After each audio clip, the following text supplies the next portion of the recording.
Hello, ladies and gentlemen. I hope that you're all doing well, especially following on from last week, which, had a whole slew of just very dark, very tragic news. I truly do hope that you're all doing well.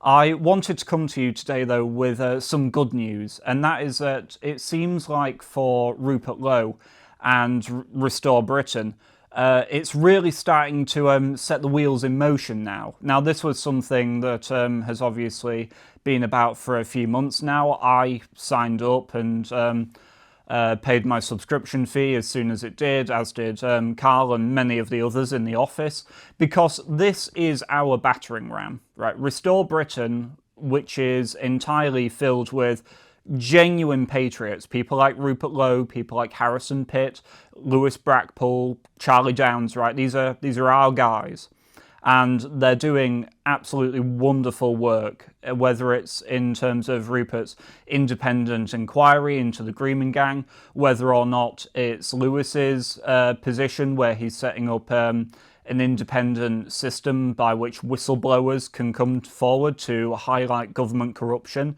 And what's more as well, a form of direct democracy in which we can basically vote on policy, on ideas for what we want to see for the future of Britain, right? And the first one is the petition that has now been created off the back of this, which is basically, do we want all of the illegals deported? Now, this has won by a non-questionable margin of 99.5% to 0.5%, though I have to question who those 0.5% are and what they were trying to do with Restore Britain if they're not on form with that, which is really the flagship policy. And this is not the measly 600,000 that Nigel Farage has finally been sort of like dragged towards. No, this is all of them. And if that means millions, then let it be millions. So I wanted to start by just reading this message from Rupert, where he says that the British people do not want fighting-age men from alien cultures allowed to roam our streets. Women and children are being put at risk by the presence of these foreign criminals. Eritrean, Pakistani, Iranian, Somalians, no. They all must be detained and deported, forcibly. Take them off our streets, secure them on an offshore island, and then send them home. If you agree, sign our petition. Does it make a difference? Yes, it does. We can force a Westminster debate, drag a minister there, and attract a huge amount of attention. We've already done so today. More than 140,000 people have signed our petition. It matters. People notice, and more will notice if we can keep forcing the number up. So sign, share with friends and family, takes 60 seconds, but if enough of us do it, we can't be ignored. Send them home. And this is a fantastic strategy. Because of the organised nature of Restore Britain and the whole slew of talented people working there, we have the numbers. Right, the numbers are on our side. We hold the majority view for what needs to be done in order to restore Britain, right? And that means that with Rupert at its helm, we can continually force the conversation in Westminster to talk about the issues that we want to talk about. Does this mean that the Labour Party are going to go along with them? Not at all. But it is a very good form of pressure.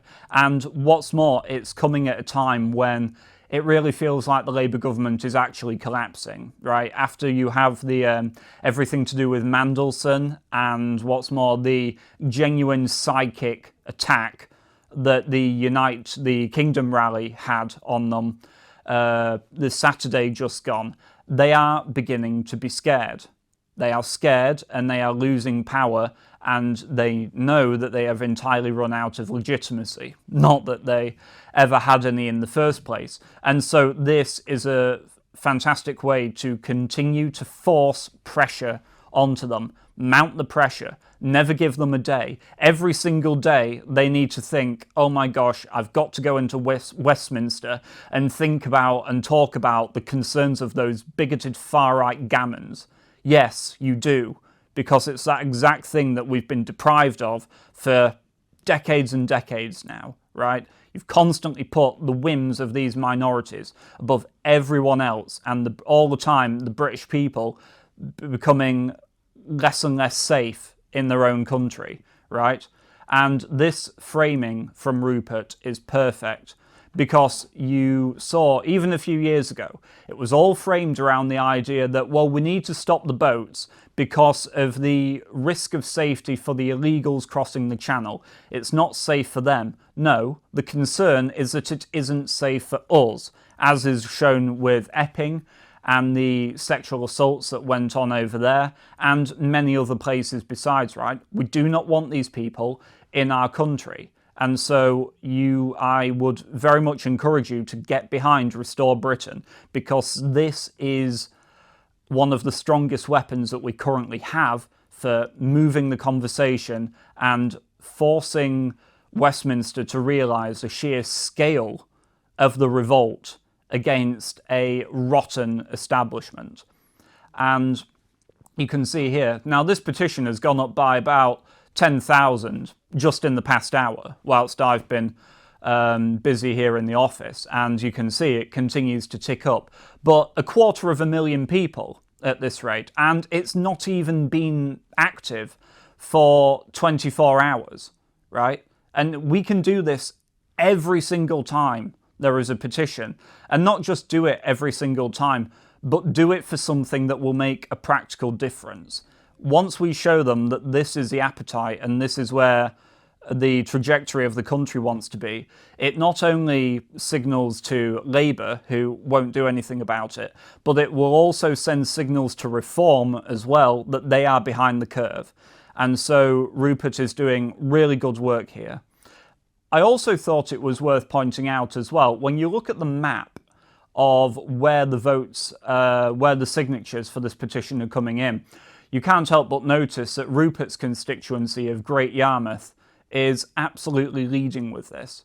And this is fantastic to see, because, as I'm sure Rupert will agree, he is essentially, through not only championing the national issues, but also the small local concerns of the people of Great Yarmouth, you can tell that Great Yarmouth is becoming something of a fortress of common sense, right? It's becoming a weather vane for just where the average native Brits' sensibilities lie. And what's more, I think because of the really solid work that Rupert has been doing in Great Yarmouth, it also means that come the time of the next election, it won't be easy for Nigel Farage and Reform to basically try and take it away from him, right? Rupert is fortifying it through doing all of the diligent work that an MP should do for his constituents, and that loyalty to them is being rewarded by their receptiveness to his movement and what he's pushing for on the national scale. I also wanted to just point out as well that this can be the future, right? And anyone who tells you otherwise is a doomer, right? Mass deportations must become inevitable. They are inevitable. And we finally have the means to push our agenda with an organised minority into the halls of Westminster, whether they wish to have the conversation or not. And what's more as well, we have to still remember that Restore Britain as a movement is still in its infancy, right? More and more petitions will be put forward, and I'm sure many of them have an even more radical persuasion than the mass deportation of all the illegals, which is obviously something that the vast majority of Brits are behind. And what's more as well, it's something that kind of works as a magnet for and separates those who are entirely disloyal to Britain from the minority of MPs in Parliament who will be drawn to it.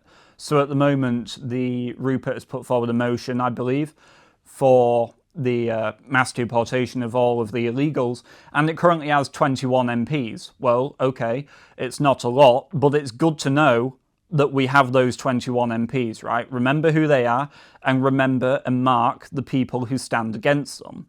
Mark the fact that the people who stand against them want this risk around the corner from the schools, on your streets, and engaging in robbery, theft, and sexual assault, and worse in some cases, and that this is an evil that the government is forcing into constituencies up and down England, and it cannot continue. So, Restore Britain is doing very, very well. And like I say, I just wanted to put out this video to really encourage those who haven't already to rally behind it, because it is doing good work, and good work managed by good people should be rewarded with our support.